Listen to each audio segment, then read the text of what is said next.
When I was a boy, I loved to visit my dad's newspaper office on South Carroll Street near the Capitol. The second floor newsroom was more exotic to me than any zoo.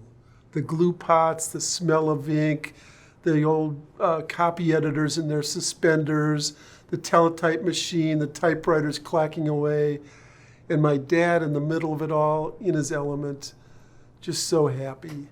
I've spent my life in newspapers, and I've never known anyone who loved them more and was more in his element than Dad.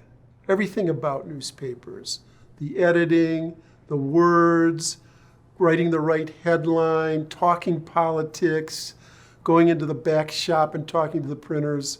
He just loved it all, even more than I realized.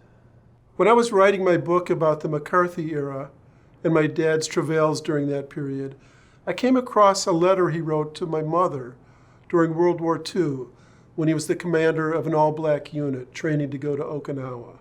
The night before he wrote that letter, he'd written a previous one to my brother Jimmy, who was 2 weeks old. And in that letter, he wrote, "It was a wonderful feeling to be sitting there and let the words and sentences and thoughts take shape. There's no other feeling like it in the world. And for me, there's no greater happiness, no more satisfying activity. Whatever else I do in my life, you can be sure that I will also write. Maybe you don't know it, but in addition to being a pretty good newspaper writer, I'm also a pretty good all-around newspaper man. I love everything connected with putting out a paper, from gathering the news, writing it, editing it, printing it, and watching it roll off the presses." This was Elliott Maraniss throughout his newspaper life. He instilled that same love of papers and of writing in me and in scores of young reporters he inspired through the decades. "No greater happiness," he said, and I want to thank all of you tonight for this honor for our father.